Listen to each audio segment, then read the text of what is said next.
किती महान आहे. आपणा सारी घे करीती तात्काळ, नाही काळ वेळ तया लागी. जगाच्या पाठीवरती भिंतीचं मंदिर झालं. कुठे? जगाच्या पाठीवरती भिंतीचं मंदिर झालं. कुठे? आळंदीमध्ये. आपल्या ज्ञानोबरायांनी त्या भिंतीचा उद्देश सहवास केला. हा, काही भाविकांना विनंती आहे, पाठीमागे बसण्याची सुविधा आहे, पाठीमागे या, सहकार्य करा.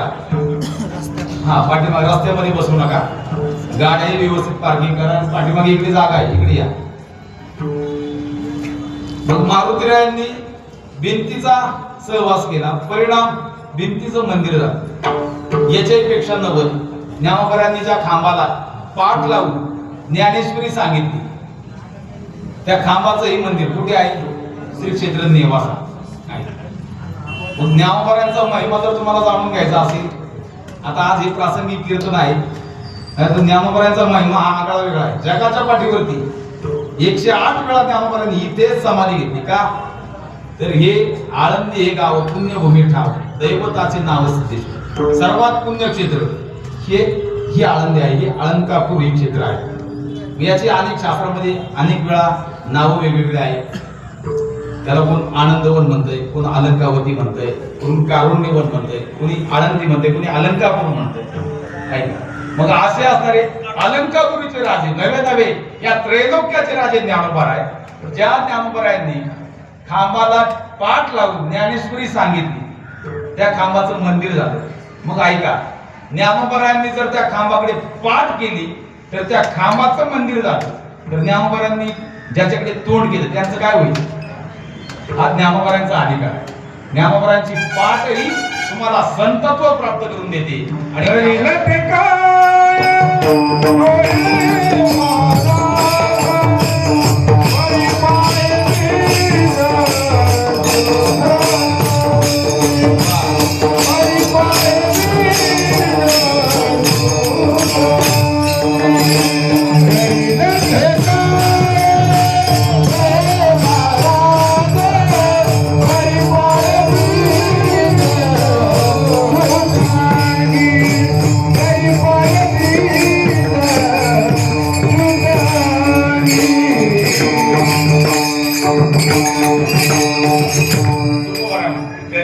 काय दोही महाराज.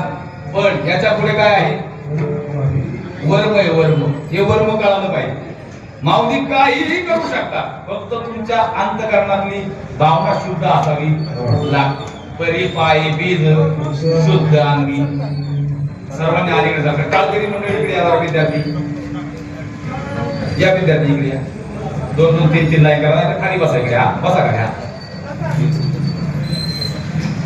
म्हणून आपण ज्ञानोबरायांच्या अलंकापूर नगरीमध्ये राहतोय. ज्ञानोबरायांचा महिमा सामान्य नाही. ज्ञानोबरायांची संगत भले भले देव ऋषी सर्व यक्ष रक्ष सगळे करण्याची इच्छा करतात. का? तर ज्ञानोबरायांसारखा पुण्यवान महापुरुष कुठेही समाधी घेत नाही. ज्ञानोबरायांचा आपण काय करा, आपण परमताकदीने अलंकापुरीमध्ये राहतोय, तर आपण नित्याने एक टाइम नाही तर ज्ञानोबरायांचं दर्शन किती वेळा? मस्तक असो दिन रजनी, मस्तक असो दिन रजनी, श्री ज्ञानदेवा चरणी, श्री ज्ञानदेवा चरणी. सकाळ आणि संध्याकाळ 2 टाइम ज्ञानोबरायांचं काय करायचं? दर्शन घ्यायचं. जो एवढा नियम करेल ना तो सहज मुक्त होईल. विठ्ठल विठ्ठल.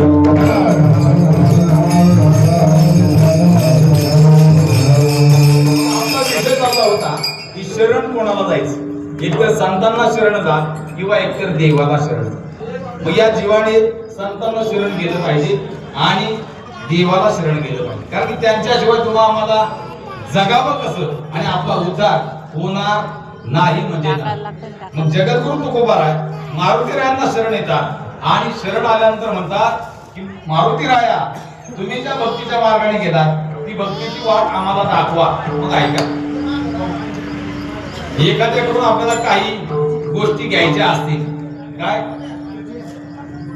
या आदरणीय ठाकरे बाबा या, थांब अलंकापुरीतली सेवा म्हणजे काय, इथे एक एकावनी बळी असे रथी महारथी हा ज्ञानोबरायांचा महिमा आहे. कोणाचा सामान्य कीर्तन करायचं नाही, पण महाराजांचा हा महिमा ज्ञानोबरायांचा आहे. इथे दगडालाही देव पण देण्याची ताकद ही माऊली ज्ञानोबरायांची आहे. बेटा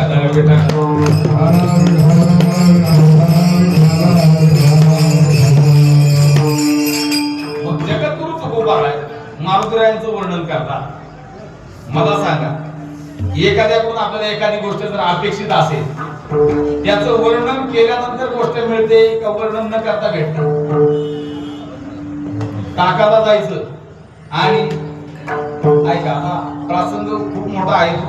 मी एका सुनेला सासूने सांगितलं काय, तिचा शेजारून ताक घेऊन ये, शेजारून दही घेऊन ये.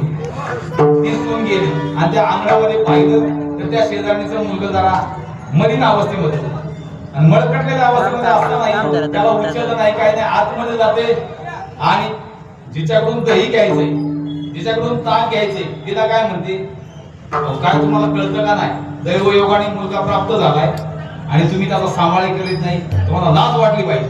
ताक देईल का नाही, ताक देईल, दही देईल, काहीच देणार नाही. का सासूबाईकडे ही आली सून म्हटल्यावर तिने काहीच दिलं नाही. ती म्हटली नाही, आज ताकही नाही, दही नाही, काहीच नाही. सासूबाई म्हटले तुझं वर्म चुकलं, वर्म चुकलं. सासूबाई गेली, तांब्या तोच, माणूस वेगळा. आणि सासूबाई गेल्यानंतर अंगणात जे मूल होतं ना, मळालेल्या अवस्थेमध्ये, मळकटलेल्या अवस्थेमध्ये, त्या सासूने पहिलं त्या मुलाला उचलून घेतलं, त्याचं तोंड पुसलं, ऐका, त्याचं नाक पुसलं, त्याला स्वच्छ केलं आणि आतमध्ये जाऊन त्या शेजारीन बाईला म्हणते, अगं दैवयोगाने तुला असं सोन्यासारखं कृष्णासारखा मुलगा आहे, किती गोंडस आहे तुझं बाळ, बाहेर उन्हामध्ये खेळत होतं, मला ते पावलं नाही म्हणून मी आले.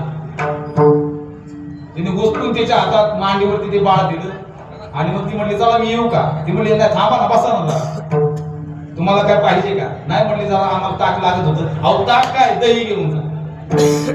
कशामुळे? तिचं वर्णन केल्यामुळे. मग इथेही जगद्गुरु तुकोबा आहे वर्णन करतात, कारण की भक्तीच्या वाटा आम्हाला समजून घ्यायच्यात ना.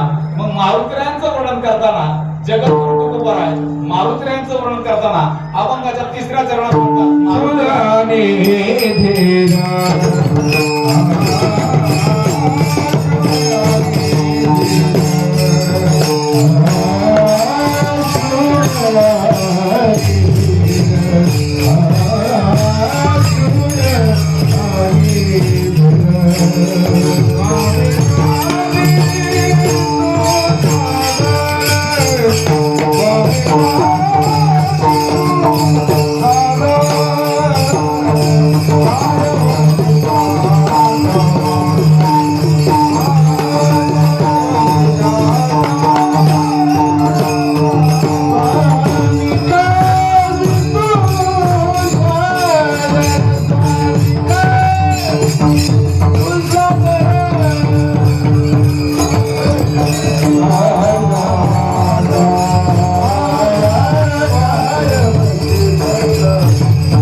म्हणून मारुतीरायांचं वर्णन करतात. शरण येतात, भक्तीच्या वाटा विचारतात आणि वर्णनही करतात. शूर आणि धीर स्वामी काजी तू सादर. मारुतीराय तुम्ही कसे आहात? तुम्ही शूर आहात, तुम्ही वीर आहात. मारुतीराय किती शूर तर ऐका, जेव्हा मारुतीराय विठ्ठल विठ्ठल विठ्ठल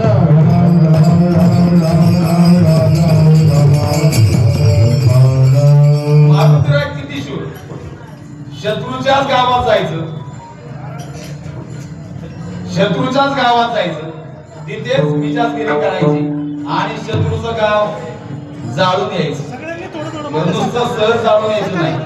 मारुतीरायांच्या शेपटीला चिंध्या लावून लावून लावून लावून सर्व लंकेतील राक्षस थकले. आणि ऐका, शेवटी रावणाने सांगितलं की आता लंकेतील वस्त्र संपले, सीतामाईच्या अंगावर तो वस्त्र आणा. तेव्हा शेपूट थांबले आहे. आणि मग त्या शेपटीला आग लावायची, पण त्या राक्षसांना काही ती शेपूट पेटवता येईना. शेवटी राक्षसांना रावणाने बाजूला केलं आणि स्वतः रावण तिथे गेला. रावण गेला. या ठिकाणी माऊली ज्ञानोबारांचं आगमन झालेलं आहे, पालखी आलेली आहे. सर्वांनी भजन करा. ज्ञानोबाराया माझा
शेपूट कोणाला पेटले? शेवटी मारुतीरायांची शेपूट पेटवण्याकरता रावण आला आणि तेव्हा शेपूट पेटली आणि मारुतीरायांनी चमत्कार केला.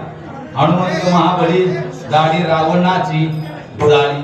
मग मारुतीराय किती श्रेष्ठ आहे का? मारुतीराय किती शूर आणि किती वीर, किती धीर, किती मोठे मारुतीराय. ऐका, मग असे असणारे मारुतीराय हे कोणाचा अवतार आहे तर ऐका, हे महादेवांचा अवतार आहे. मग अंजनी मातेने तप केलं आणि अंजनी मातेने तप केलं आणि महादेवांना वरदान मागितलं. काय की महादेवा तुम्ही माझ्या पोटी अवतार घ्या. मग इकडे दशरथ राजाने पुत्रकामेची यज्ञ केला होता. त्या यज्ञातून यज्ञ भगवान प्रगट झाले आणि यज्ञ भगवंताने प्रसाद दिला. कैकेयीच्या हातातून तो प्रसाद गारीने झडपला, पिंड गारीने झडपिला. तो गारीने पिंड उचलल्यानंतर तो पिंड गारीच्या चोचीतून सुटला आणि शेवटी तो अंजनी मातेच्या ओटीमध्ये पडला. ही एक कथा आहे. भगवान भोलेनाथांचा अंश असणारे मारुतीराय. ऐका, मारुतीराय हे सामान्य नाही. अंजनी मातेच्या ओटीमध्ये पडलेला तो प्रसाद, त्या प्रसादाचं ग्रहण कोणी केलं? अंजनी मातेने केलं. परिणाम अंजनी मातेला दिवस गेले आणि त्यानंतर अंजनी मातेच्या पोटी चैत्र या पौर्णिमेच्या दिवशी, चैत्र शुद्ध पौर्णिमेच्या दिवशी सूर्योदय समयाला कोणाचा अवतार झाला तर ऐका, जे सप्त चिरंजीवांपैकी श्रेष्ठ असणारे मारुतीराय, जे आजही या त्रिभुवनामध्ये आपण जिथे राम कथा चालू आहे तिथे विराजमान असतात. असे असणारे भक्त शिरोमणी, भक्ती शिरोमणी मारुतीरायांचा अवतार आजच्या या पौर्णिमेच्या दिवशी झाला. याच ठिकाणी आळंदीमध्ये आज आपल्या ग्रामस्थांच्या वतीने, समस्त भाविकांच्या वतीनेही आज मारुतीरायांचा जन्मोत्सव सफल होत आहे, संपन्न होत आहे. अभंग आपण घेऊया आणि त्यानंतर आपण पुष्पवृष्टी करूया. पिंडगारीने गणपिना, पिंडगारीने गणपिना,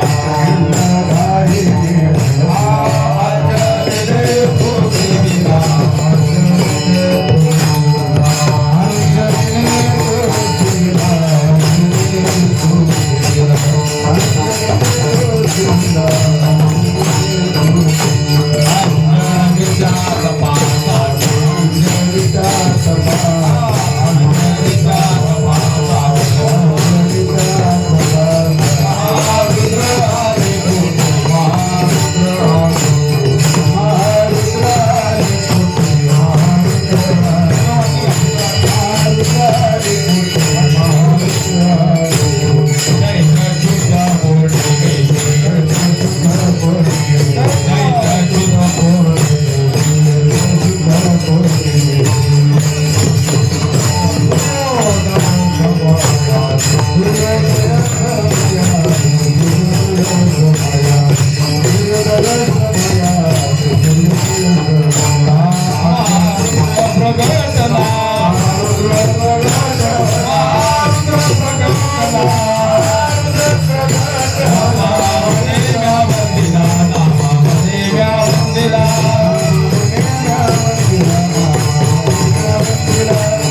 प्रभु श्री रामचंद्र भगवान की, गोपाल कृष्ण भगवान की, पवन पुत्र हनुमान की। श्री राम जय राम जय जय राम, श्री राम जय राम जय जय राम, श्री राम जय राम जय जय राम, श्री राम जय राम जय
समस्त ग्रामस्थ आळंदीकर ग्रामस्थांच्या वतीने सालाबादप्रमाणे याही वर्षी संपन्न झालेला आहे.